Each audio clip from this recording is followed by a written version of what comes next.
Di episode kemarin kita sudah tahu kalau Andreas mendapatkan undead baru. Kalian penasaran dengan kelanjutan ceritanya? Jadi, tanpa berlama-lama, kita langsung saja ke ceritanya. Kita dilihatkan di sana ada Salem dan kakek Murna. Kakek Murna, bolehkah aku menanyakan sesuatu? Tanyakan saja. Alasanmu memberi informasi tentang halaman kemalasan adalah karena kamu ingin seseorang sepertiku melindungi Andreas. Apa aku benar? Kamu menjaga Ken dengan baik dan bahkan anaknya juga. Tunggu, dia dipaksa bertemu denganmu oleh kekaisaran bukan? Dan juga susah untuk mengajarinya karena dia tidak mempunyai talent. Salem, apa kamu tahu asal-usul necromancer? Kenapa tiba-tiba mempertanyakan itu? Necromancer adalah mengejar keabadian. Lebih tepatnya, necromancer adalah mengejar keabadian untuk mereka yang kamu sayangi. Itu adalah kekuatan keinginan untuk hidup bersama seorang yang kamu sayangi selamanya. Bukankah kamu seorang penyihir?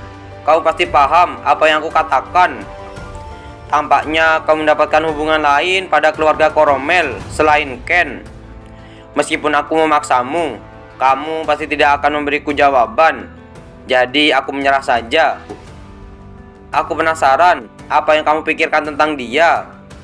Aku tahu kamu melihat semuanya.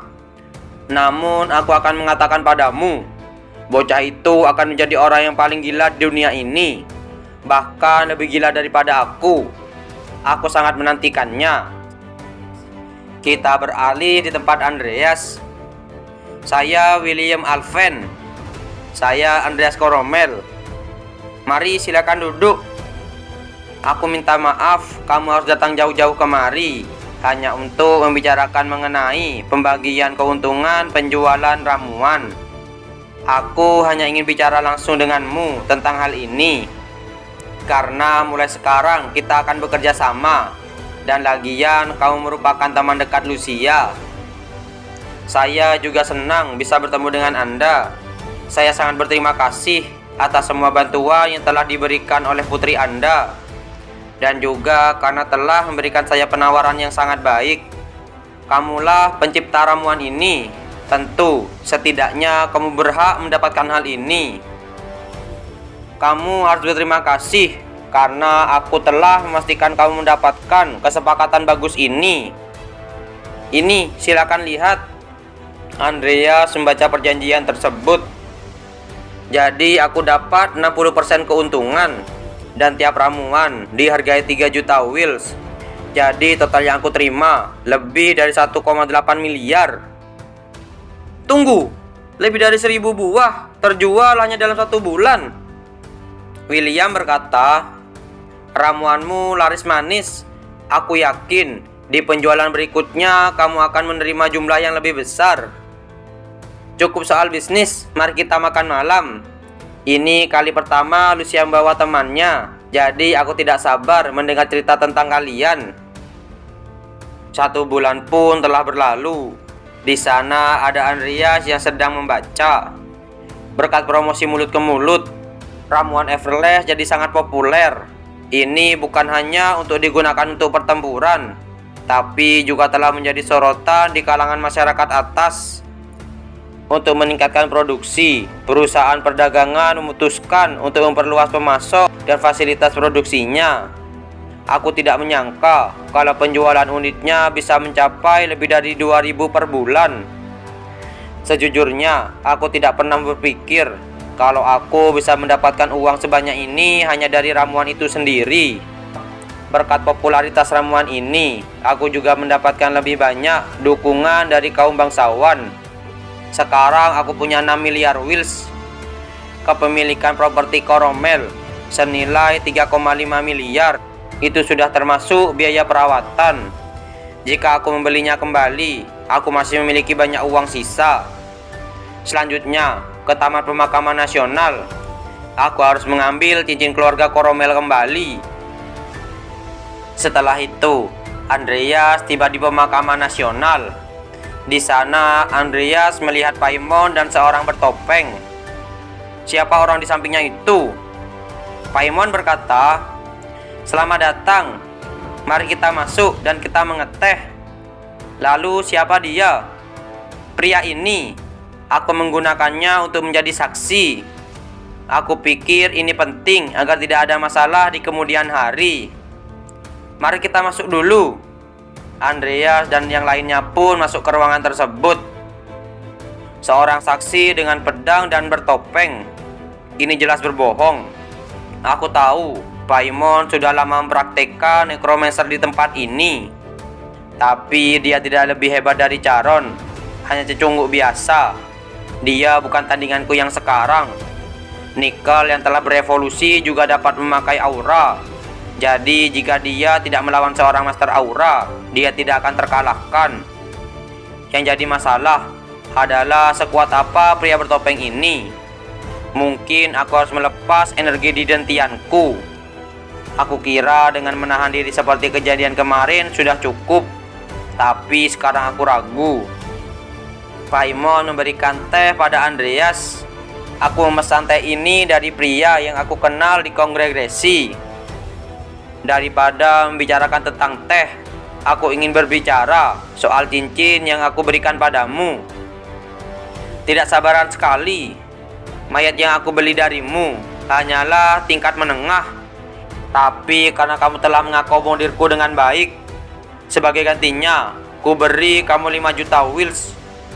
Lihat dirimu, tanpa aku sadari, kamu jadi hebat sekarang dan juga murah hati.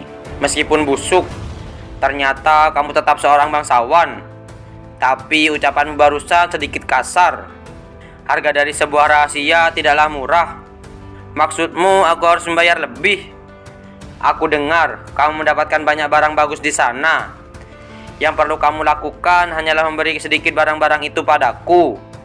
Gimana? Penawaran menarik kan? Iya, aku hargai tawaranmu. Biar aku perjelas, 5 juta wils tidak lebih dari itu. Hai bocah, sepertinya kau belum paham dengan ucapanku. Tidak, aku sangat paham dengan ucapanmu. Aku tahu, dari awal kamu tidak ingin membuat penawaran yang adil denganku.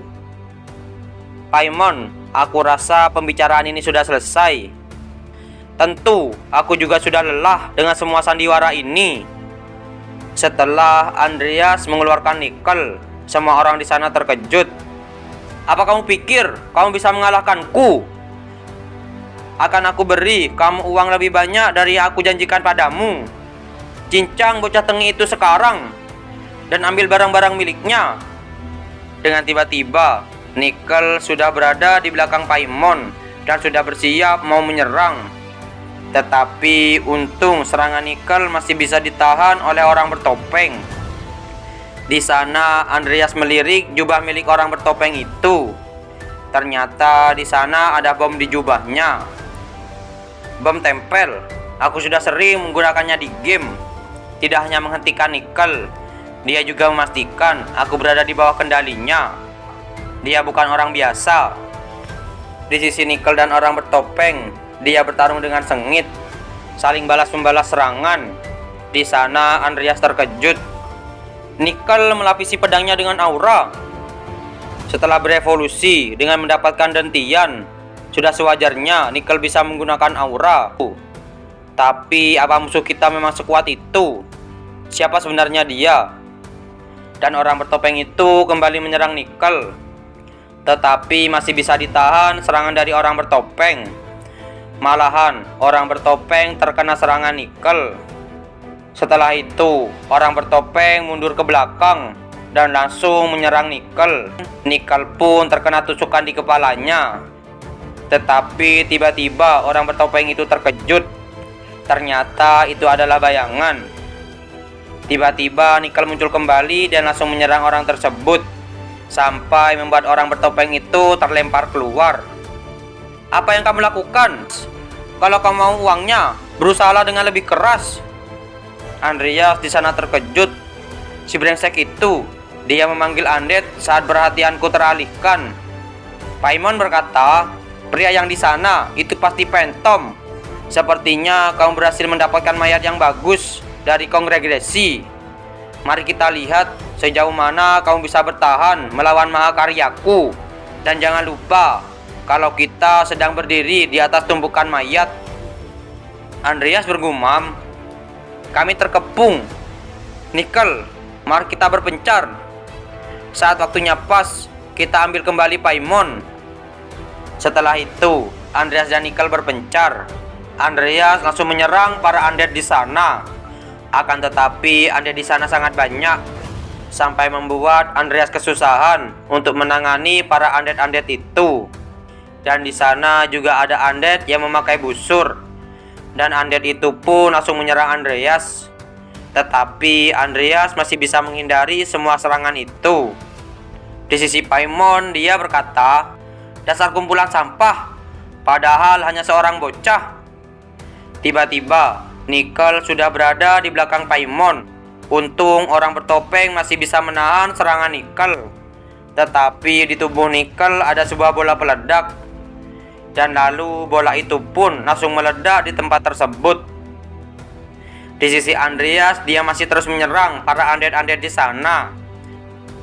Sial, aku tidak punya waktu untuk menggunakan recovery ramuan. Kalau aku terus begini, situasinya akan semakin buruk. Di mana Nickel? Sekujur tubuhku mati rasa. Rasanya seperti seluruh ototku tercabik-cabik. Sampai Nickel kembali, bisakah aku bertahan? Di sana Andreas mulai kesusahan untuk menangani para undead. Tiba-tiba di sana ada undead yang besar membawa kapak. Dan undead itu pun langsung menyerang Andreas. Tetapi masih bisa ditahan oleh Andreas. Serangan undead itu sampai membuat Andreas terpukul mundur beberapa langkah. Setelah itu, Andreas kembali berdiri. Tetapi tiba-tiba undead itu membenturkan kepalanya kepada Andreas. Setelah itu, Andreas diserang bertubi-tubi oleh undead tersebut. Tidak mungkin, apa aku akan mati? Tiba-tiba layar status muncul. Melalui latihan terus-menerus, talent dan pertempuran sengit, kini aura telah bangkit dan Tian telah diaktifkan. Aura sudah bisa digunakan karena Tri Dual Core, baik mana maupun aura bisa digunakan secara bersamaan. Kebangkitan kedua telah dicapai. Apakah Andreas bisa mengatasi para undead di sana? Kalian penasaran? Jadi, jangan lewatkan di episode yang selanjutnya. Terima kasih telah menonton video kami sampai selesai. Jangan lupa subscribe dan like dan share video-video kami ke teman-teman Anda. Dan dadah.